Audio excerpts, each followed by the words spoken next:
Hi everyone and welcome to Almost Cancelled. I'm Peter and I'm joined with Connor Hey guys. and Alan. What's up, MFers? We're going to talk about Agents of S.H.I.E.L.D. Season 3, Episode 15. It's called Spacetime. Full spoilers, as always on this show. You magnificent bastards. This was damn good.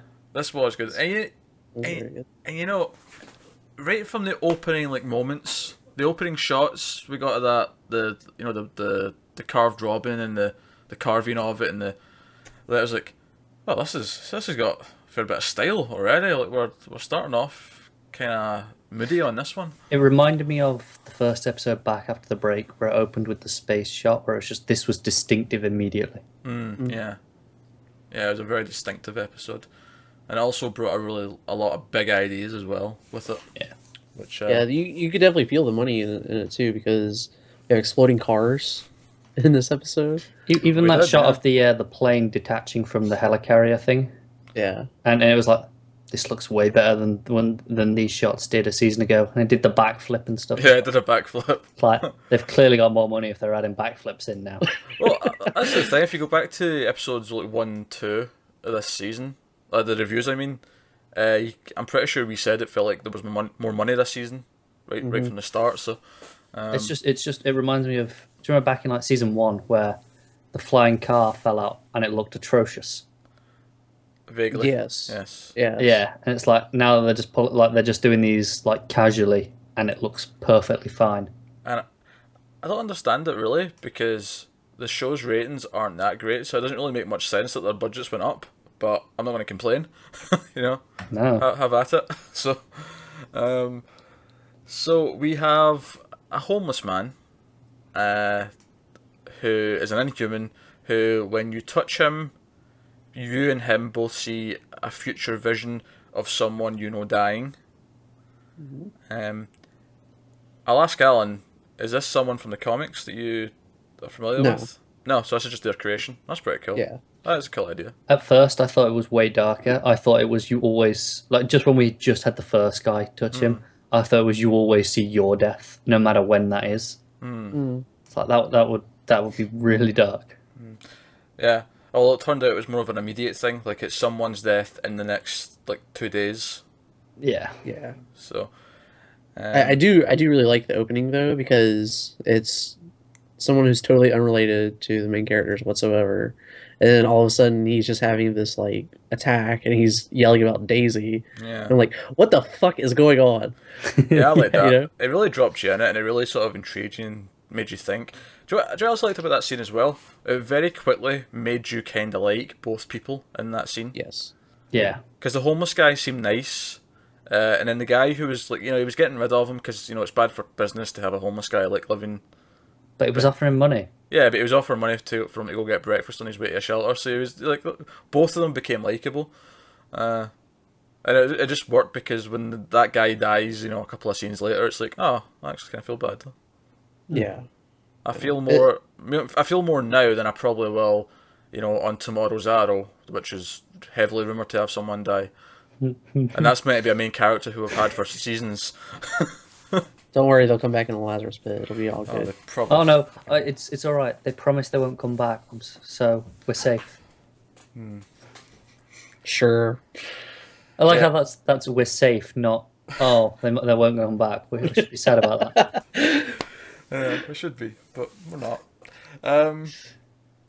So I thought this was all pretty cool. I thought when they show up and they kind of realize what's going on, or the guy realizes what's going on and he's explaining it, and Sky goes over and touches the homeless guy and she gets the vision. Which, by the way, if I've got one complaint about this episode, well, I've got another minor one, but if I've got one complaint about this episode, is I do think the vision she gets, I didn't actually get from it when they showed it to us that Coulson was shooting her.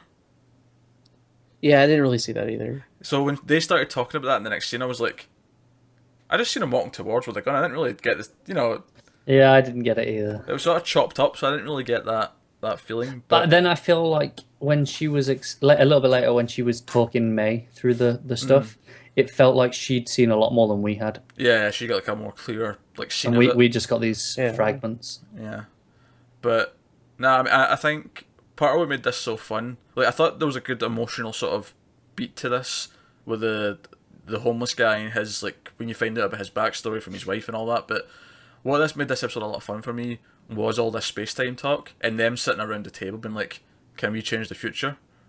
And Fitz trying to explain it, which he does quite well, actually. Frankly, I think that is the best explanation of space-time ever put to TV. It might be, and it's funny that I've actually heard that explanation before. Not with a stack of pages, like, but the idea that if you're a 2D character, you can't comprehend what a third dimension is. Yeah. Right. So for us being 3D, we can't comprehend what the fourth dimension is. It's kind of like Interstellar. Yeah. It's one of those things, so it's a high concept, and it's hard to, especially on something like a TV where you've got such a broad audience, and you've got to explain this in literally seconds, and you have to make everyone understand, or the rest of the episode makes no sense. They should have just had story time with Neil deGrasse Tyson.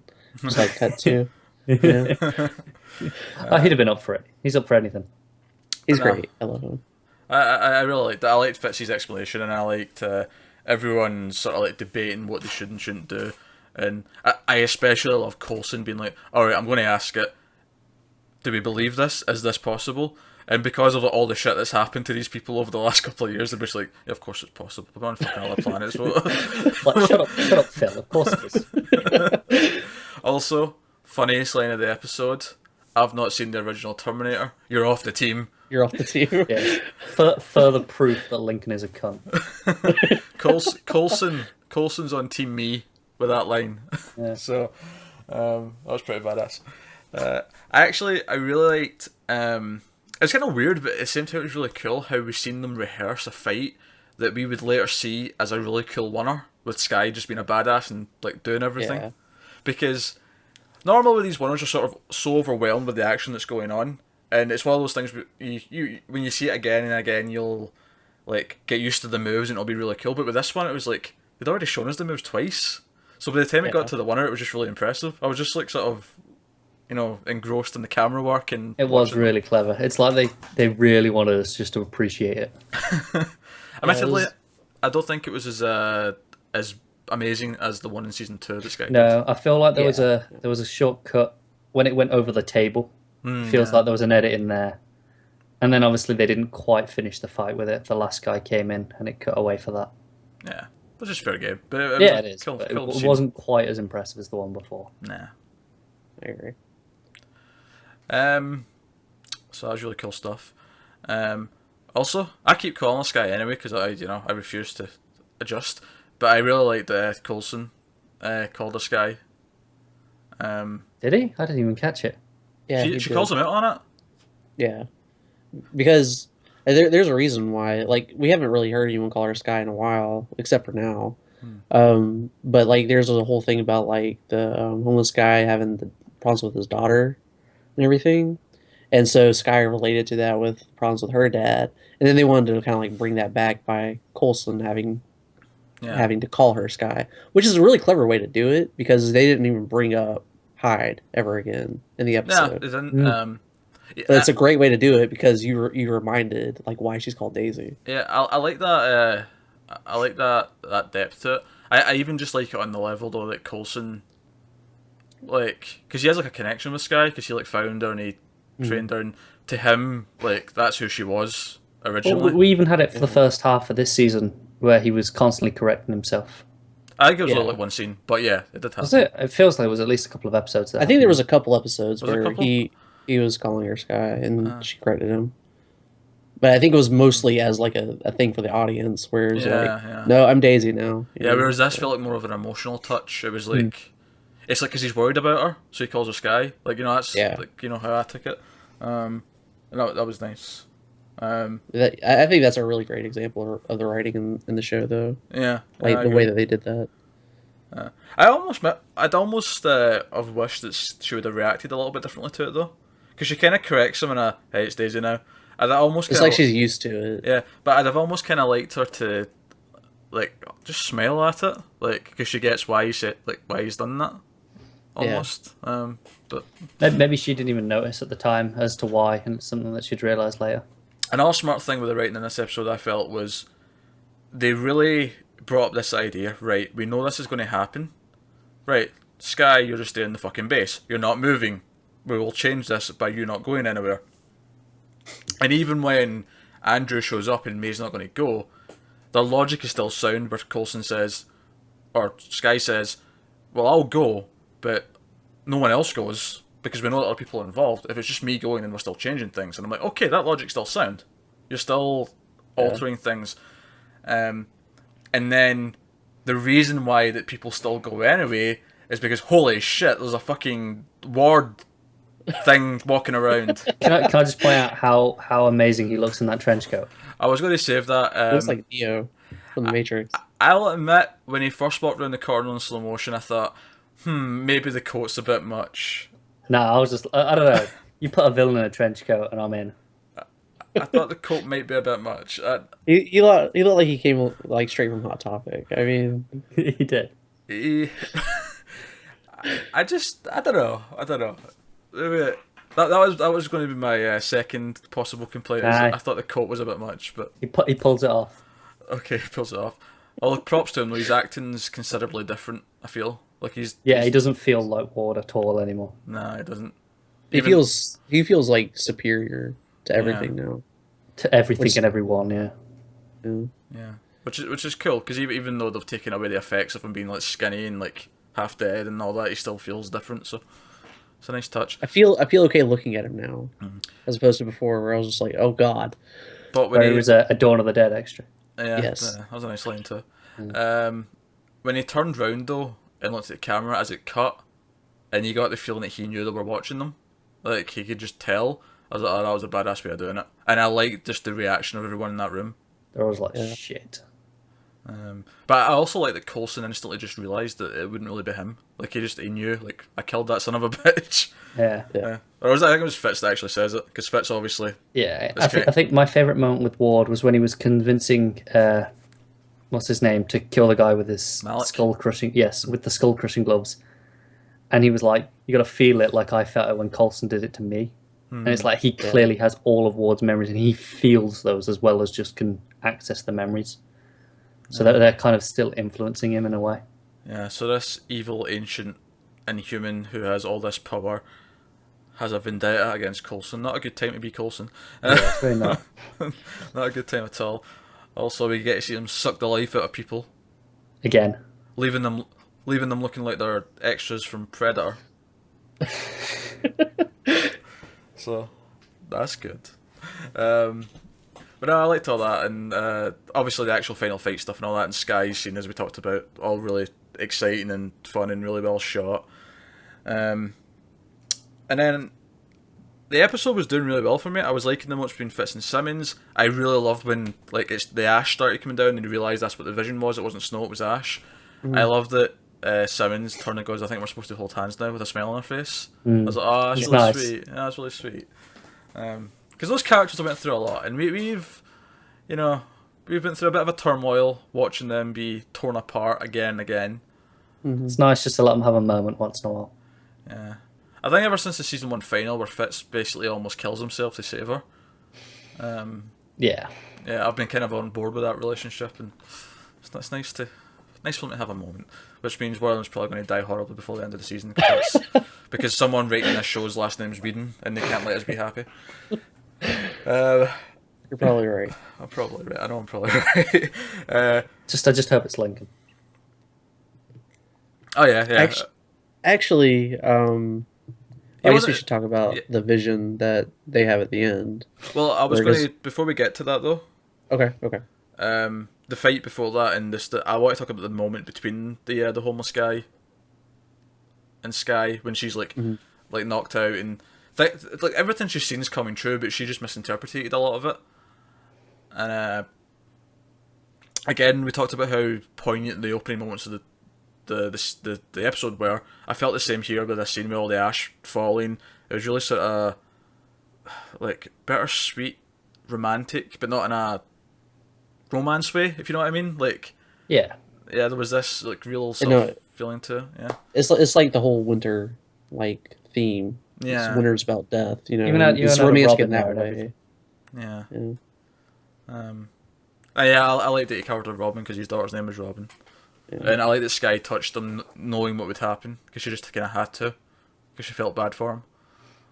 So Yeah. it was really a nice touching moment. But yes, when she touches him, the episode, see if the episode ended there, it'd have been like, fuck it, 9 out of 10, maybe higher even. Loved it, fantastic. Then she touches him again, gets another vision, and this time it does two cool things. One, it ties into that opening shot from the start of the mid-season in space, which for us, or for the characters even, brings them up to speed with us, because now they've seen the same tease, you know, the same, like, holy shit, what the hell's going on? There's a SHIELD uniform in space, but also it just brings it back to that cool sci-fi shit where, oh shit, we've got a future thing going on, and it tells me that we know which two characters are in the shuttle now. Because every other vision we saw related to the person that he touched. Like they were always involved in the scene. So the first guy he was there and he was the one getting killed. And with Sky, she was there even if she wasn't the death. So with this, it feels like she must be in that scene. And then there's the crucifix necklace that what's her name had. The Yo-yo. Yes. And we see two seats in the shuttle. I feel like there's a third person there, because right before the homeless guy dies, he says, "I'm sorry," right? And I think it's actually Mac who's going to die, because Mac and Daisy, they've been so close the entire season, and they've gotten, you know, a tight bond now. And Mac has kind of got a relationship sort of with Yo-Yo. Like he was like That's on true. her level. maybe, yeah. So I could see like Mac being sent to go get Yo-Yo for whatever reason. If Sky is there though, Sky can't die. Sky's not getting taken off the show. No way.